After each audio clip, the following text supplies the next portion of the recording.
afternoon, Colonel Shaw, Dr. Jones, colleagues, and fellow classmates. My name is Latara Freeman.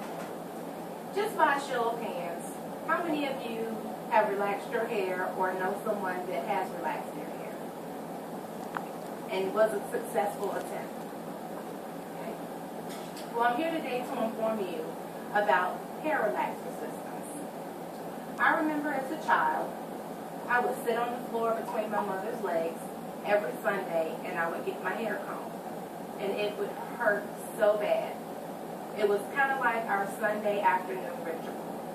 When I see that black wide tooth comb and that jar of Blue Magic hair grease, I would run and hide.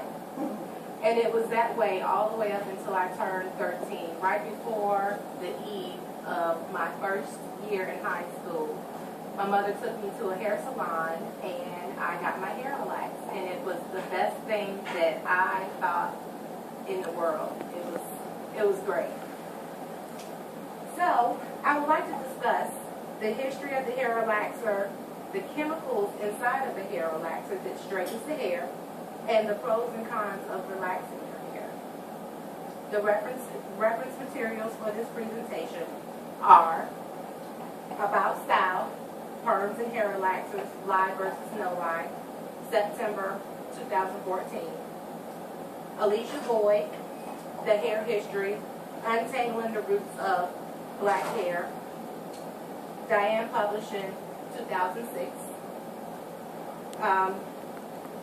eHow, that's a good site. That's the history of the hair relaxer, September 2014. AC Miles, Benefits of Using Hair Relaxers, March 2008.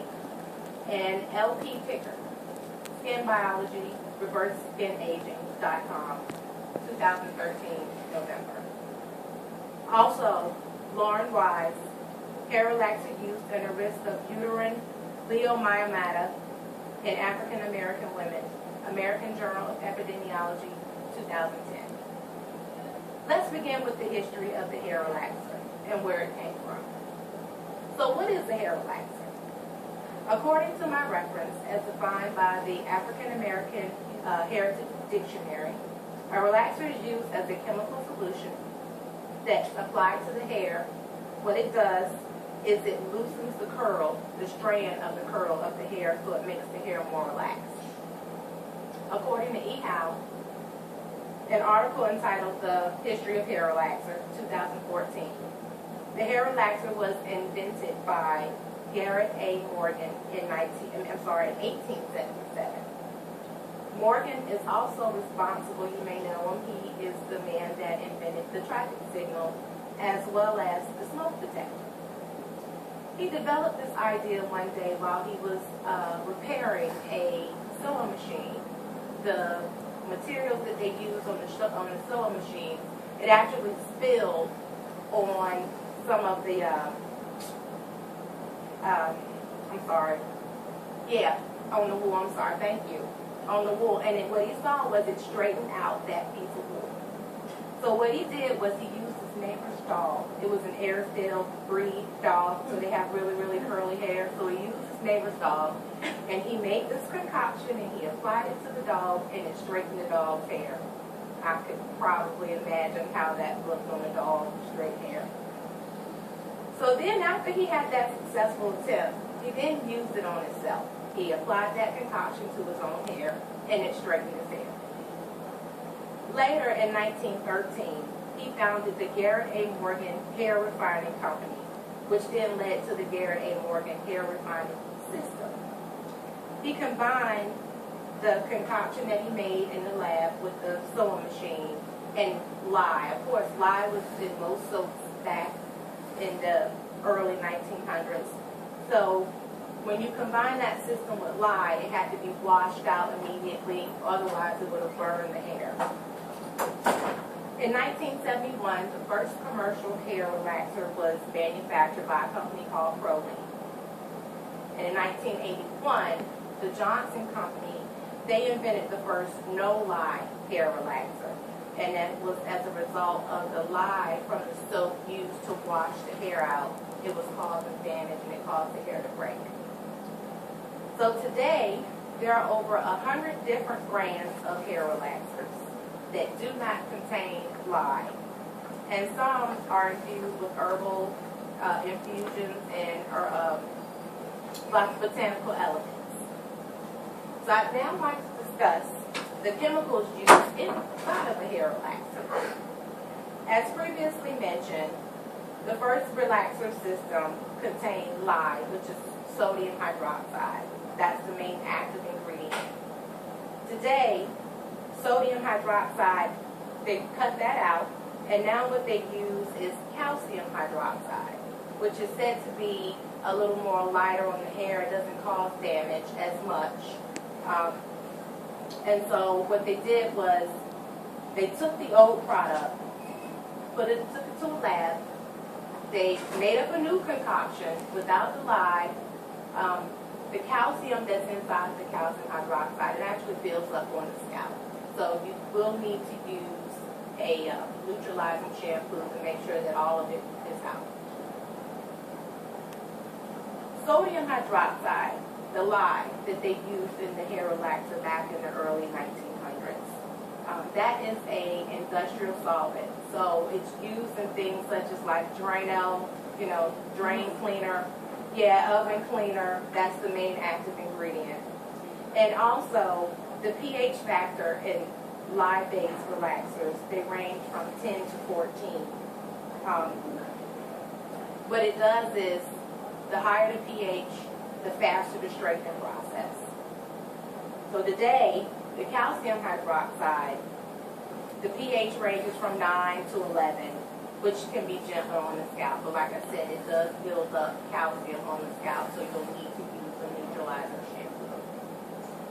A no-lye relaxer does not imply that it's better for the hair. It is a stronger chemical, but it is in no way less damaging than previous stated. I'll now like to touch on the advantages and disadvantages of hair relaxers. One advantage is that it allows curly and kinky hair to become more straight.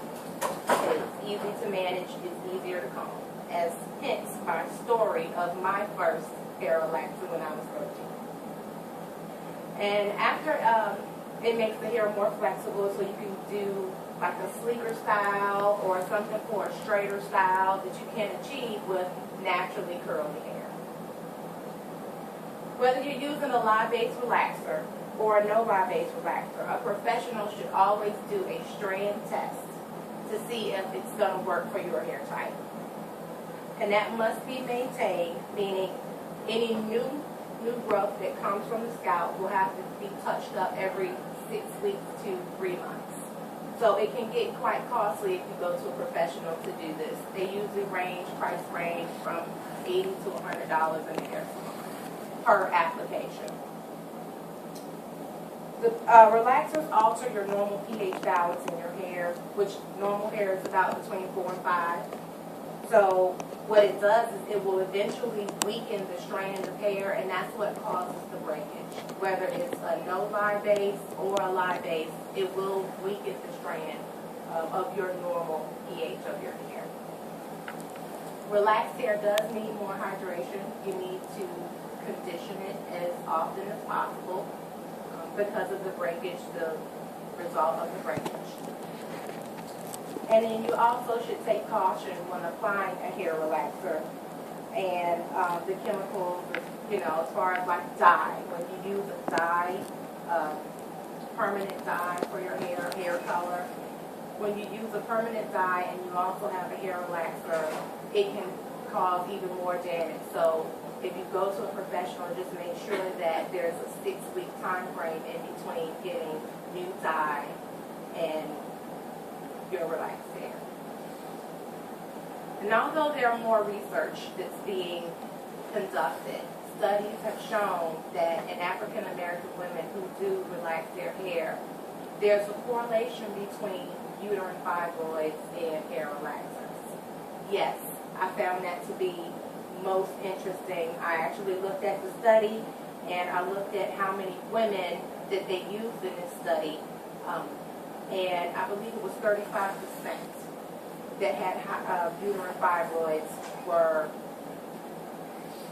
had their hair relaxed in 6 weeks. So before I conclude, are there any questions? Yes. Thank you.